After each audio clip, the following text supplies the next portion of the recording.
Why does it feel like time has collapsed and the future has disappeared? Where everything is a strange copy of something from the past, and where everyone is obsessed with LARPing some previous style or internet subculture instead of creating something new? Why does AI seem to be replacing our real world with uncanny slop replicas, and why does our built environment feel so nostalgic and familiar, yet unsettling and weirdly artificial? Even our celebrities seem to be changing so drastically that people have started speculating they've been literally cloned. These are all themes that the concept of the Backrooms help explain, but it honestly goes much deeper than even all that. We don't have to physically go to the Backrooms because we're already there and we always have been, and by the end of this video, you are literally going to look at the modern world, celebrities, culture, and even religion in a completely different way. Today, I want to dive deep into the concept of the Backrooms, how it is about so much more than just a physical place or simple online lore, and how understanding what it is really all about can show us a lot about ourselves, our technology, and our current uncanny world. They weren't human. They were monsters. All monsters are human. Where are we?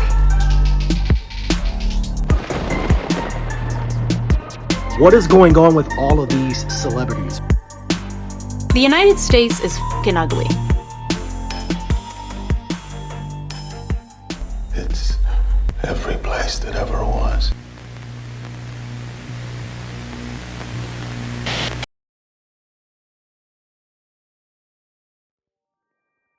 When we look around today, it genuinely feels like everything and everyone is changing so drastically that it feels uncanny. Our built environments, our culture, our media, even our people themselves seem to be changing so much that it is almost as if they have been sloppily replicated. Look at our celebrities. Ariana Grande is making headlines right now because fans are concerned with her appearance. Ariana Grande has gone through such drastic changes that many have suggested she has an eating disorder, while others think she's just responding to the extreme pressures of Hollywood's beauty standards. I've even seen some argue that her entire current appearance is a ploy to garner public sympathy by making herself look extremely frail and meek. Look at any rich or famous person like Zac Efron or Kylie Jenner, or even just someone like Jim Carrey. Today, there are actually people who seriously believe these celebrities have been cloned simply because of their extreme physical changes.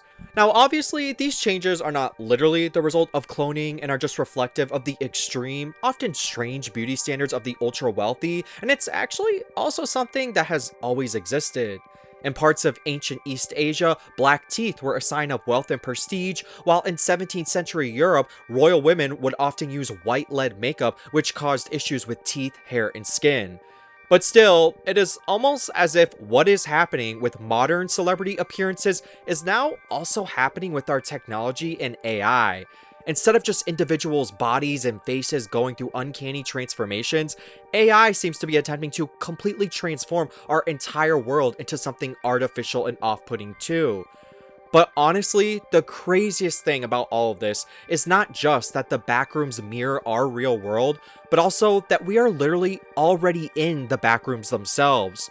From capitalist uncanny architecture built for liminality and consumption instead of culture or beauty, to AI slop, social media personas, and the internet itself, we have already created a strange mirror world where everything feels slightly off, and the mythological construction of the Backrooms is just the pop culture result of that.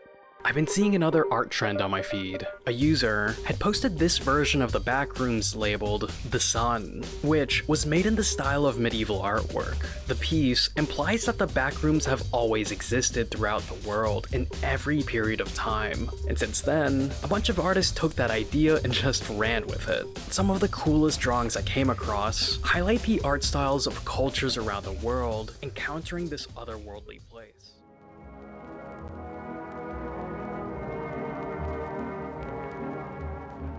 The Backrooms began as a fictional location invented in a 2019 thread on 4chan, usually portrayed as an impossibly large, extra-dimensional complex of empty rooms accessed by exiting reality. The image that sparked it all was an empty office-like space with yellow walls, fluorescent lighting, and worn carpet. The image had actually been posted a year earlier with no text before an anonymous user attached the now infamous description involving no clipping, a term borrowed from video game glitches where a player phases through solid geometry or walls. Within days, the creepypasta spread to Reddit communities, and it's since become one of the most recognizable examples of both the liminal space aesthetic and collaborative internet horror. What makes the Backrooms distinct from older monster-driven horror is that its terror is architectural and atmospheric before it's ever creature-based. In many ways, it's a sort of novel, internet-driven horror concept. It's the idea that the horror comes from familiarity, confusion, and absence itself, rather than being in your face and literal. At the root of the concept of the Backrooms is something pretty old. The labyrinth, Daedalus' construction to contain the Minotaur, encodes the same fear. A structure so recursive and disorienting that escape becomes impossible, not because of any monster, but because the space itself refuses to be familiar or mapped. Many cultures have their own version of the place that shouldn't exist but does.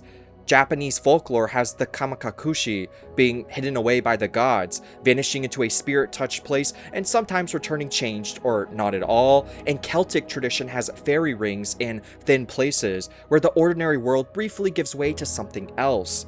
What unites them is a shared theme, a threshold crossed without consent, a space that exists in the gap between one reality and the next, where the traveler is not attacked so much as unmade by the geometry and rules of that alternate world itself. The creepypasta's jump to mainstream recognition is largely credited to Kane Parson, known online as Kane Pixels, who became the youngest director to have a box office success in 2026. Have you ever seen those 2000s childhood nostalgia videos? You know how they make you feel all those strange emotions all at once, like comforted, lonely, unsettled, and at home all at the same time? A lot of people would assume this complex feeling is just the result of pure nostalgia, but it's actually also because most of the images contain something called liminal spaces. The word liminal predates the internet by over a century. It comes from anthropologist Arnold van Gennep, who in his 1909 work, The Rites of Passage, used limen, Latin for threshold, to describe the middle stage of a ritual transition, the point after someone has left their old status but before they've been granted their new one. Van Gennep's three-stage structure, separation, liminality, reincorporation, was later expanded by anthropologist Victor Turner in the 1960s, who described liminal subjects as existing betwixt and between, stripped of their old identity markers and not yet fixed into new ones, neither here nor there. Online, the term got repurposed to describe a specific visual and emotional register, usually busy places rendered unnaturally empty, producing an eerie sense of familiarity or deja vu. This has since been linked to the concept of kenopsia, coined in the Dictionary of Obscure Sorrows to describe the eerie, forlorn atmosphere of a place that's usually bustling but is now abandoned and silent. Liminal spaces are also something we find often in America and in the modern world in general due to one thing in particular: capitalism. The United States is f***ing ugly. Sure, we have mountains and beautiful national parks and amber waves of grain, etc., but the majority of Americans, 52% of them, live in places that look like this. Or this. Or this. From Fresno to Newark and everywhere in between, the collective American experience is one of driving for miles and miles down concrete highways past strip malls, shopping centers, and acres of parking lots. These photos could be anywhere in the United States. Is this Illinois? Is this Ohio? Is this Connecticut? Upstate New York? Who's to say? How many times have you heard people complaining that modern architecture is so ugly, or that we stopped building beautiful places, or that why are we stuck now with all these lifeless, sterile styles? Besides the natural changes in architecture and philosophical movements, the rise in neoliberal capitalism and a race to the bottom, hyper-efficient, cut costs as much as possible business culture means our built environment stops being something that is made to be beautiful and elevate human experience, but instead becomes something that does the absolute bare minimum. Culture, ornamentation, stylistic elements all become non-essential and financial burdens, so we get an entire society that is intentionally built to mirror liminal spaces because the idea is that we aren't really meant to be in them that long anyway. These places aren't really meant to be sat in and experienced or enjoyed, they're meant to simply be temporarily utilized for profit. Malls, stores, movie theaters, restaurants, these are places we visit and spend a finite amount of time in to consume, and then we go back home. So, in many ways, the horror aspect of the liminal space itself is literally just all of us collectively stopping in these places that are built to be experienced temporarily and realizing how unsettling and artificial and just completely off-putting they are. You don't have to really understand politics or economic systems to see that we stopped building our habitats for people and enjoyment, but instead for business and consumption. And nothing is more terrifying than feeling like humanity is literally stripping itself of culture, comfort, and meaning on purpose. In many ways, the Backrooms aren't really about a physical place at all, but are instead about the mind itself becoming physical, and the strange entities, the maze-like setup, the monsters, the confusing and disorienting nature of the encounter itself are a reflection of the human experience and of navigating our minds, of how memory distorts reality, and of the difficulty that comes with processing trauma. In the Backrooms movie, there is a scene where the main hostile entity, Captain Clark, finds the real Clark just after he has a breakthrough with his therapist, where he realizes his biggest enemy is himself and that he externalizes all his problems instead of taking responsibility. The idea that our refusal to confront our problems can be our downfall is then literally reflected in how Captain Clark eats and kills the real Clark, and it has become one of the biggest examples of how the Backrooms are a reflection of the human mind, or even just a mind itself. The Backrooms take everyone who enters them and attempts to create copies known as the entities or still lives, but these copies are never truly accurate, and depending on the person who enters them, the new entity can end up malicious. Because Clark was such a rageful person, and because he externalized all his problems onto others, his recreated entity was hostile, and his rage was personified in the way the monster consumes and eats everyone, including even the real Clark. This uneven copying mirrors how our actual mind works and creates memories too. Did you know that every time you recall a memory, you are reconstructing that past moment in real time? We often think that when we are remembering something, it's like a literal one-to-one playback of a recording, but that isn't really true. What instead happens is something known as memory reconsolidation, or the idea that our memories are inherently unstable and malleable upon retrieval. Bits and pieces of the original event in the memory may survive, but when we recall something, we are basically retrieving a copy of a copy of a copy of a memory of the event that is constantly being slightly altered and warped every time we recall it so it can be restored. This is a phenomenon that the Backrooms touches on quite well. The strange way that entities are distorted and recopied mirrors how our minds and memories work, taking a real person, place, or event and attempting to copy it, but never being able to 100% accurately capture it, which leads to errors or mutations, and which affects our judgment, mental state, and experience of reality. This is also why many theorize that the Backrooms aren't just a place, but a mirror of the human mind.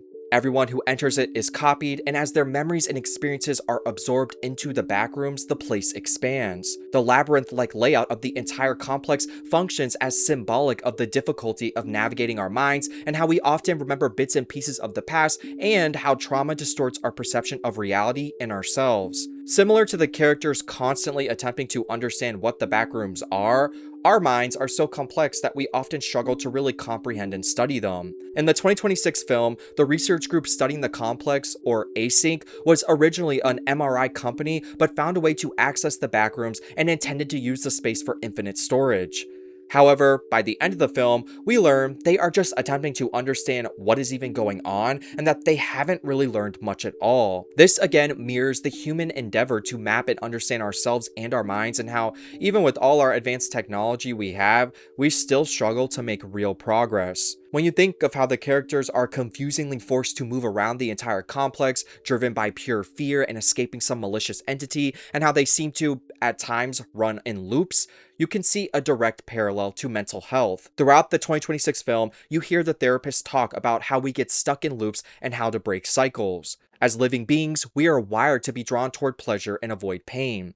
When we experience trauma, our minds will often avoid everything about the event to retain comfort. The problem is that the only way to actually resolve trauma is to face it and process it, but many get stuck in that psychological loop. This is reflected in how the therapist, Dr. Mary, runs throughout the entire complex, physically fights the pirate Clark entity, while the real Clark seems to succumb to the Backrooms, says he liked it there, and is ultimately consumed by his malicious entity. Dr. Mary had experienced her own childhood trauma with her mother, but still attempted to process and resolve it, while Clark blames everyone else for his problems and even finds comfort in self-victimization, which ultimately leads to his demise at the hands of a personification of his own rage. But honestly, I think the Backrooms go so much further than all this and what may seem obvious. When we look around at our world today, we see novel technologies that are rapidly changing everything, while ironically also not really changing anything at all, but just uncannily replicating it. Think of social media and the internet. When you really think about what social media and the internet are, it's almost like we are generating a mirror reality of the world and ourselves.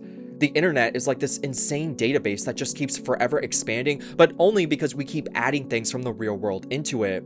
Social media is a technology that, at this point, we all feel we are forced to feed, but it doesn't really reflect our reality or our lives anymore. It instead reflects this highly curated, optimization-driven version of ourselves to give the world and those who follow us a certain perception. Based on our personalities and our minds, that social media clone can be made to reflect certain aspects of ourselves. Some who are rageful may spend all day arguing with people online, while others who are deeply insecure may facetune and fish for compliments with constant thirst traps. Just like the Backrooms, our social media replicas will mirror, distort, and amplify aspects of ourselves, our minds, and our traumas that we might not notice at first glance. In this way, the Backrooms can be seen as symbolic of social media in the mirror world of the internet, where everything is being replicated through uploads and posts, but where it's uncanny and off because they aren't faithful recreations, they are altered and distorted by things like algorithms and especially consumerism and aesthetic core culture. Do you notice that nothing feels like now anymore? Everything current is just nodding to something older. Instagram filters that make digital look like film, retro fonts everywhere. Brands, TV shows, your font picker, The Backrooms. A horror movie built on the uncanny familiarity of 1990s office spaces. The cultural theorist Mark Fisher had a name for this: the slow cancellation of the future. Look around today. Why does it feel like time has collapsed and the future has disappeared?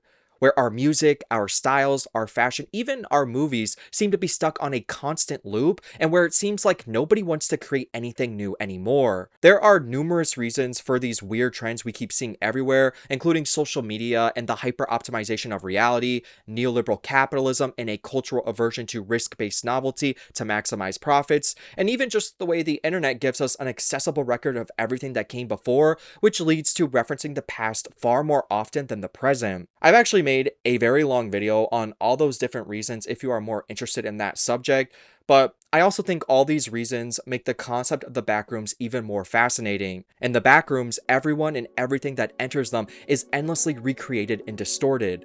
This mirrors the internet and especially modern social media driven culture.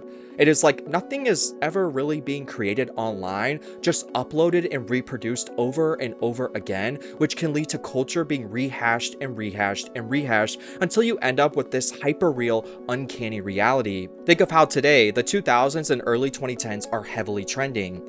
Makeup, hairstyles, clothing, music, it's literally everywhere. If you grew up during the real 2000s and 2010s, when you look around today, it can be genuinely confusing and even uncanny because of how accurate the cosplay is becoming. But what makes all this even crazier is that none of it is really new. In the 2000s, the 70s and 60s were being brought back. In the 70s, the 50s were huge. In the 2010s, Tumblr brought back 90s grunge, with the 90s themselves being heavily inspired by the 60s. It's this constant rehashing of culture, accelerated by the internet and social media, that makes our society seem so uncanny and even confusing. Similar to how the Backrooms mix and mash different people, places, and events, the internet mixes and mashes culture and time periods, making us feel stuck in some sort of loop where trends or time don't progress linearly anymore and just keep rehashing everything that came before. But perhaps nothing has been as strange and uncanny as what AI is currently doing to our world. world. Did you know that multiple different studies have now found that the internet is filled with a majority of AI-based content? I think that what AI is doing to society is probably the strongest parallel to the Backrooms and its unsettling replication of everything that enters it. AI is basically consuming all of human collective knowledge and cultural output and then rehashing and attempting to mirror human beings.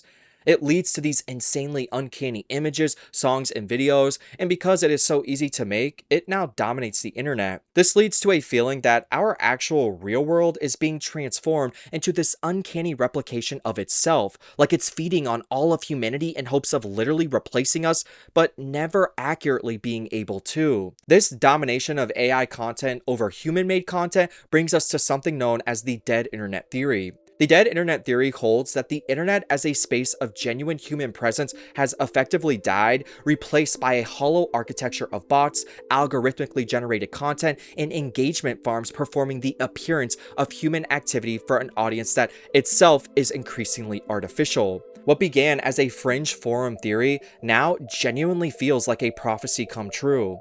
AI-generated text, images, video, and memes have collapsed the cost of producing content to nearly zero, flooding feeds with posts no human wrote, comments no human meant, and personas no human inhabits, while platforms, optimizing for engagement rather than authenticity, have every incentive to let this simulation run undetected. The result is a kind of uncanny hall of mirrors where you can no longer be certain whether the opinion you just read, the outrage you just felt, or the person you just argued with was ever real. A digital echo of Baudrillard's simulacra, where the copies of copies have replaced the original so thoroughly that the very question of the real starts to feel naive. Even before AI, misinformation and disinformation were running rampant on social media, leading to like this breakdown in collective concepts of truth or shared reality.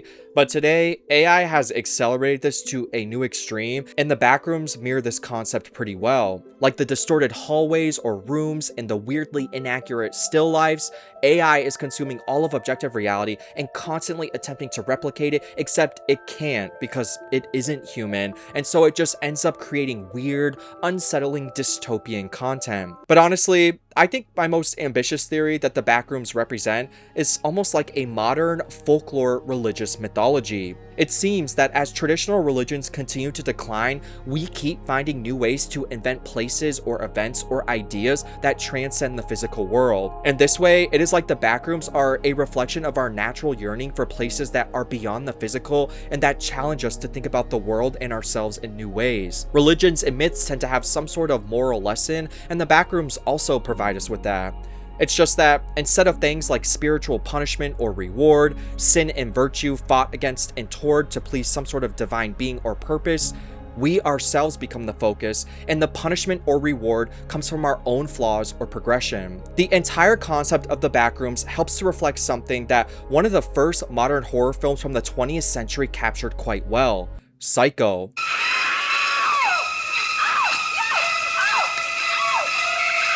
After the horrors of 2 world wars, industrialized genocide, and chemical warfare, pop culture began to reflect a new idea. The real monsters have always been human. They weren't human. They were monsters. All monsters are human. Frankenstein, Phantom of the Opera. They won't cut it anymore, Mr. Block. Our audience has found a new monster. That monster is us. Real horror comes from the flaws of man and the terrifying inner workings of our own minds, which wind endlessly in abstract maze-like formations and manifest horrors beyond comprehension when we refuse to try to comprehend ourselves, our traumas, and our motivations.